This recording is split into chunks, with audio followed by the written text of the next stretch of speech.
Tiger Shroff హీరోగా రూపొందుతున్న కొత్త ప్రాజెక్ట్ ఇండస్ట్రీలో మళ్ళీ చర్చనీయాంశంగా మారుతుంది.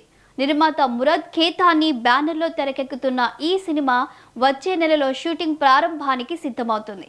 ముంబైలో ప్రత్యేకంగా నిర్మించిన భారీ సెట్స్ పై షూట్ జరగనుండగా టీమ్ ఫాస్ట్ ట్రాక్ ప్లానింగ్తో జూలై నాటికి షూటింగ్ను పూర్తి చేయాలని టార్గెట్గా పెట్టుకుంది.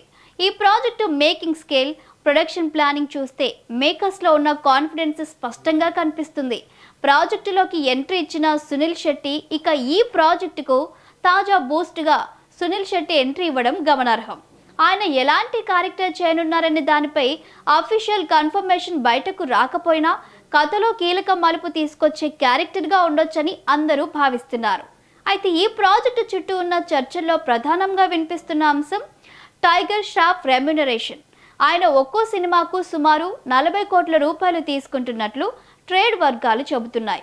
ఇటీవల ఆయన సినిమాల ఓపెనింగ్స్ ఆశించిన స్థాయిలో లేకపోవడం వల్ల ఈ భారీ పారితోషిక ప్రొడక్షన్పై అదనపు ఒత్తిడిని పెంచుతుందనే అభిప్రాయం వ్యక్తమవుతుంది. దీంతో పెట్టుబడిపై రిటర్న్స్ ఎలా ఉంటాయన్నది ఇప్పుడు కీలకంగా మారింది. టైగర్ ష్రాఫ్ గత సినిమాలు ఓపెనింగ్స్ కలెక్షన్లో తగ్గుదల చూపించాయి. ఈ పరిస్థితిలో కేవలం యాక్షన్ ఎలిమెంట్స్తోనే ప్రేక్షకులను ఆకట్టుకోవడం కష్టమైందని ట్రేడ్ విశ్లేషకులు భావిస్తున్నారు. కంటెంట్, కథనంలో కొత్తదనం అవసరమనే డిమాండ్ కూడా ఇప్పుడు ఆడియన్స్లో పెరిగింది.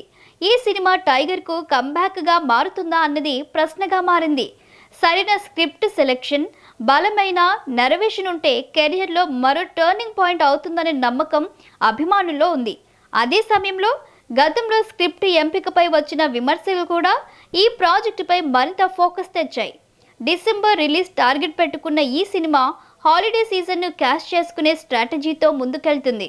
షూటింగ్ షెడ్యూల్ ప్లాన్ ప్రకారం పూర్తయితే మార్కెట్లో మంచి విండో దక్కే అవకాశం ఉంది. అయితే ఏ చిన్న ఆలస్యం జరిగినా రిలీజ్ ప్లాన్ మారే అవకాశం ఉంది.